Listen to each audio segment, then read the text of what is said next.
You're listening to the Brutally Delicious podcast, and this is Lasse and Jana from CandleMass.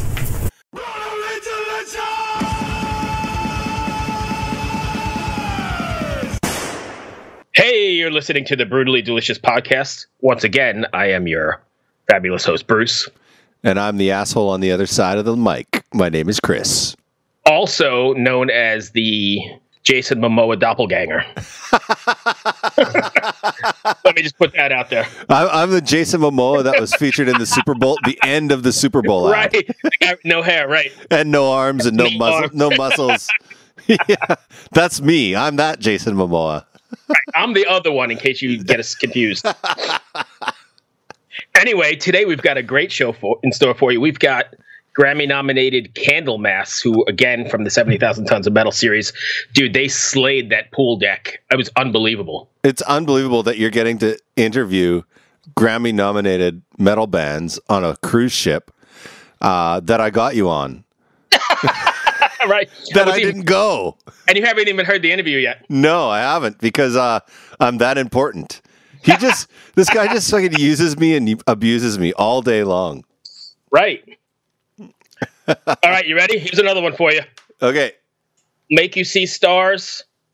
I get walked on by stilettos, and I like to be watched. Hollywood Boulevard. Oh, close. How about the red carpet? We'll take that. You took the high road again. Is this all still part of your citizenship stuff? You got to be nice? I got to be good. I got to behave myself, man. I know that freedom of speech and freedom of expression is a big thing in the U.S., but it is for American citizens. I'm not sure how it works for me being an immigrant. So, right. You know, I got to be nice. Yeah, I get it. You know, and I'm always nice. I'm a good community citizen. There you go. Yeah. But it is really cool that we got to speak, or I got to speak with the guys from CandleMass, because it's not every day you get to speak with Grammy-nominated people. Yeah. And I know they were up against some tough competition, and they lost to a band that I didn't even think should have been in the... fucking get me started. I don't even think should have been in the Metal Grammys. But, yeah, at least they were nominated, which I think is, think about all the metal records that come out and think about how it gets no recognition, really, in the grand scheme of things. And at least they were nominated. That's a pretty big thing, I believe. Yeah, yeah. Oh, shit. 1 second. My dog's shitting on the floor. I gotta open the door. 1 second. You want to go inside? Let's go. Come on. Let's go. I caught him before anything came out. He pawed at me, and I was like, leave me alone, leave me alone. And then I went to look at him, and he was getting ready in the sit-down pose. I'm like, fuck, no. The good news is we could call it here because we got two of them, and I just need them for Monday, so we're good. We can do the other two another time. No, we're good. You sure? All right. Yeah, just put him outside. He's fine. Okay. So, CandleMass, I think it's great that they were nominated. Even legendary Doom band. I don't know where you are in the Doom stuff, but as far as Doom metal goes, they're probably one of the top innovators besides like My Dying Bride and that kind of stuff. Oh, they're huge. Yeah. So, and like I said, I couldn't believe it. I got out to the pool deck and I was like, holy fuck, are these guys good? Well, and the sound on that pool deck is something to experience. Right. And I think there's something too, like even with the sound, you have to have, I don't know what the word is, air about you, or they had it all. Like they were gelling, they were hot, sounded great, but the whole vibe was just like, they came to kick ass, and they really did it. I hear what you're saying. I've seen a few acts on that pool deck.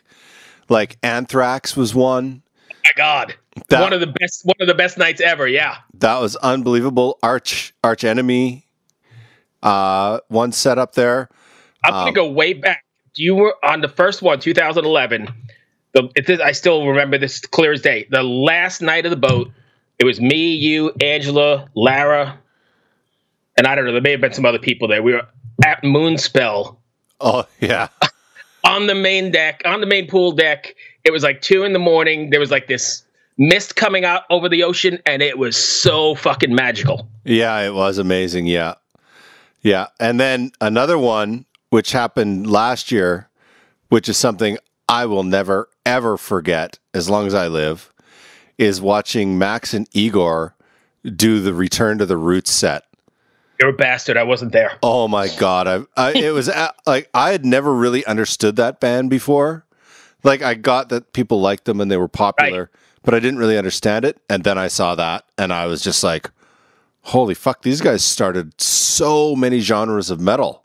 Like, I was just like, they started like all of this. Oh, it was, my mind was just, it was blown. I've interviewed Max before. He's a very intense dude, but he's great. No, yeah, he seems like a nice guy. Super nice, but like super intense about what he does. And even in the interviews, he's like super. So here's a really funny story before we get into this. We got time for a quick story? Yeah. So I always ask, like, what's the craziest, I don't know, thing you've signed or craziest whatever. And I got to Max one day, and his story is, I guess he's real big into like serial killer history. Oh, fun. Like, him and his wife, they're like watching a lot of serial killer dramas and whatever. Anyway, somebody brought him the receipt from a refrigerator purchased at Sears by Jeffrey Dahmer that he kept the bodies in. Oh my God. They framed it for him and brought it to like a meet and greet.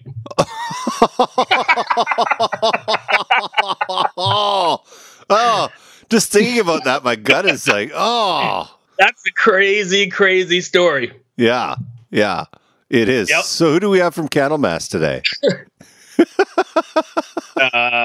Let's just go with we got CandleMass because I don't remember. It was a couple weeks ago, and I may have been drinking or not. Bruce may have been drunk. All right. So at any rate, after my little Jeffrey Dahmer story, let's go ahead and talk to the guys at CandleMass and see what they had to say. Again, this was just before the Grammys, so we talked a lot about that, or a little bit about that anyway, and they had a lot to say. So let's get them on the line. What an honor! Right. So I don't know. Have you guys ever done one of these cruises before? Yes. Oh, you have? Yeah. So I know you one time. So yeah. You've done a lot of European festivals, I'm sure. How does that compare to like a festival where you're confined and it's all everybody's right there? It's no big difference, actually. No. I mean, you're trapped on a ship, right? But people are friendly and kind, and there's nothing strange. Of course, the looking, just tizzle tassel a little bit. So, but but when you read the invitation for the cruise, right? Yeah, stands that if you can't handle it. Oh, it does. Yeah, if you can't handle because they're right there. The crowd, exactly. Then you shouldn't go on the boat. I would assume that people are, and from what I've seen, people are pretty respectful, right? So they're not like interviewing while you're bothering you while you're eating pizza and stuff, or are they? No. They're pretty respectful, right? Oh yes. I mean, there's no hassle at all. People just walking by, they look at you and say, "Hello, I met you in Holland or whatever." Right. So it's very, very cool. Cool. Well, let's obviously you've probably gotten this a whole bunch of times today, but how's it feel to be Grammy nominated? That's pretty wild, right? It's amazing. It just took 32 years. Yeah, 32 years, but but it's there, and I mean, just the nomination itself is something you could be like, holy shit. Yeah. I mean, obviously, when you're writing a record, you couldn't possibly have had Grammy nomination in your not even close, right? That is not the reason why you make an album. But when it comes out like this, then you realize that people maybe actually listen to our records. Right. Cool. So. You've been around for quite a long time. Do you find it difficult not writing for lack of a better word, like the same record, not rehashing everything you've done before? Leif, the bass player, he's doing all the songs. He's writing all the songs, and he has the vision, big visions and everything. So if he comes up with a riff that reminds us of something else that we already been doing, we tell him, well, that we cannot have that kind of riff. Right. Oh, no, he goes, and then he'll be back 2 days later. Goes, I've made a new riff now. Right. So it's like because I imagine after doing it for so long, it's tough to keep reinventing yourself, right? Yeah, because that's what every album is a reinvention, right? I think Leif's brain is like split it up in like four different pieces. One part is CandleMass, one part is Doomsday Kingdom, Crooks, and Avatarium, for example. Mm-hmm. And it's his he's capable of splitting that. Splitting that up, so the Doomsday Kingdom doesn't sound like CandleMass, right? Or Crooks, for example. You know, he's very, very good at that. Okay. Yeah. You guys are kind of like the, for lack of a better word, the forefathers of the Doom sort of godfathers. I don't know what the word you want to use. You couldn't have thought that when you started out, but who do you think is like carrying that proper Doom torch these days? Is there somebody that stands out as the? I haven't got a clue. Because it's as I said before, it's like it's taking a step aside. You know, if we are imagining that we are Doom fathers or something, right? And then another band gets inspired. Then it flips out a little bit, and then it moves even further, and then it ends up with a band that plays like one chord, and it takes like 15 seconds. Right. That is not fucking Doom. That is a sleeping pill. Right. So, and it has definitely. And that happens with all kinds of right. music. I mean, when I was young, you went to the record store and it said hard rock or heavy metal. It just took a couple of years, then it was like speed, thrash, boom, bang, everything. Yeah. So it splits up. But also, I mean, you brought up an interesting topic when you. I hope I'm not rambling, but yeah. when you go to the when you used to go to the record store, you used to buy a record for the record's sake and sit down and properly listen to it the way it was sequenced and read. I wanted to know who wrote it, who produced it, where it was done. Now, kids like my son, they're buying one single and they don't even know. Yeah, they don't even. Or they're not even buying anything, right? No, it's Spotify. They don't even know anything. It's a shame. Yeah. And they can lose the whole concept of an album. Right. Oh, my son's lost it already. He's the 17-year-old completely lost it. Just one song from here and one song from there. And even though it's a good song, maybe it's a smart thing to make a mix, but buy the album anyway and check out the whole thing. I mean, because that was a thing for me, and I'm sure you're probably not right around the same age, maybe, but you got paid. With high school money, whatever you did, and then you went to the first thing you did was go to the record store, and I couldn't wait to get home and sit in front of it and read every last word on that cover, and that whole art is totally missing. Oh, how did and you've probably been asked this too, but I'm sorry, I need to ask it anyway. How did you get a hold of Tommy Iommi to do that? Oh, how did that come about? No, actually, we were in the studio preparing for recording and all that, and then we should have a guest appearance on the album. So we just took a long shot and let our management speak to his management, and we were talking about maybe donating money for it. He's into a lot of charity. He does that thing with Ian Gillan too, right? Stuff, yeah. And then it took a long while. And all of a sudden we sent the song for him, and then he thought it was a good song. So he did like 2 parts of the solo, and I did the end part of the solo, and we didn't have to pay him anything. Really? Yeah. He said, did he come down to the studio and do it with you? No, we just send it over, man. That's the way it is. He doesn't come over to make a solo. Wow. Yeah, I know, but still, he's that would have been great. But even having him play is quite an honor. I mean, I imagine he doesn't do that. The true Godfather, right? I mean, how many albums has he been getting? I can't think of any. I can't remember. I haven't heard it. Yeah. So maybe it's just the first time. Therefore. Yeah, you know it. Because that's the true Godfather. I mean, I know I said yeah. Yeah, and he's left-handed. Yeah. That's me. Oh, yeah. Look at that. Well, here we go. Let's see what else I got. So, you guys have gone through quite a bunch of lineup changes. Do you feel like you have a pretty good lineup now? Yep. Yeah, we have a good lineup now. We only change vocalist every 6th year. Whatever works. But that's not going to happen. If not Johan suddenly passed out or whatever, it's. If you want to stay with us, we are happy. Yeah. Because now the circle is completed. Yeah. Started. And Grammy nomination, so we're at the top of the end. You can't. That's the total. I would be dropping that if I was you. I'd be dropping on everything. That's the cherry on top of the cake, right? Yeah. Kind of. Yeah. Next year at this time, you could be holding the trophy. Oh yes. Thank you. Right. What do you guys got planned after this? Milano. Well, we're playing Milano, and then we are going to Los Angeles to see what happens, and then we're doing a theater gig in Stockholm where we play like 2 days in a row with 2 different sets. Oh, really? Stuff Yeah. with It's sitting audience. Sitting audience where it's a break in the middle and then turn on the bell. Ding, ding, ding, oh, yeah. ding. Like go get popcorn and then come back. Yeah. Right. So it's going to be That's going to be cool. And then we have the Houston gig in April. So more one-offs than touring? No touring. Yeah, too much. Yeah, you just get older. I know. So I mean, it's better to if you can fix like 2 or 3 weeks maximum in a row, right? And try to do festivals and cut in some good clubs. If you go as far as you go to America, or right. So that's another thing. Otherwise, we just like to do big festivals and then try to maybe do 2 gigs in a weekend or something. Okay. So last one, I know you probably couldn't imagine this, but did you ever imagine you'd still be doing this 30, 40 years later? I don't know how many years it is. It's quite around, right around there, right? 32 years. Yeah, 30 something. Did you ever imagine you'd still be doing this?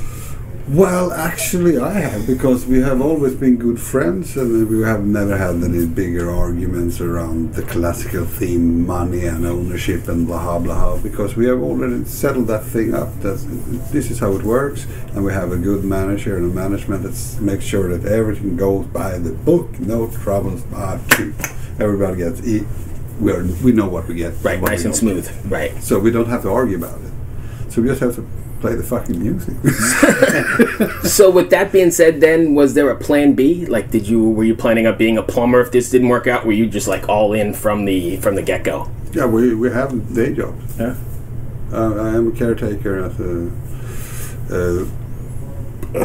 what do we call it? We're a caretaker in buildings. Gotcha. Yeah, taking care of keys and stuff, and he builds cranes. Yeah, tower cranes. That's pretty amazing stuff. Not that you guys are going to put, like, that's the sort of the thing. You can't really, because people are buying Spotify and singles for 99 cents, right? There's not that much money left. No, but the thing is, but if you put, it's a dangerous thing to put your whole economy into the musical bowl, because then you will probably ending up playing because you have to. Right, not because you want. And now we're playing because we want to. Right, and there's a huge difference. Yeah. And people see that we're having fun. Yeah. And the old motherfuckers having a good time. Look at them go, you know?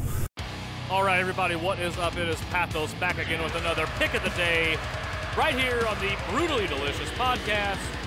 And what I have for you today is some awesome melodic death metal out of Germany, Neaera, on Metal Blade Records.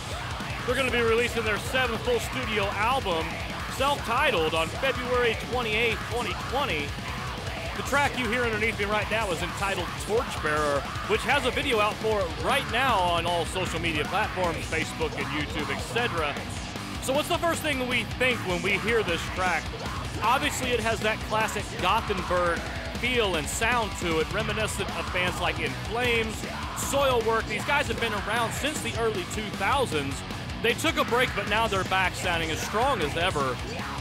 As you get deeper into this track, you realize that there's more going on here. It's a maturity of the sound. Really shows that, these guys have been around for a long time. They know what they're doing.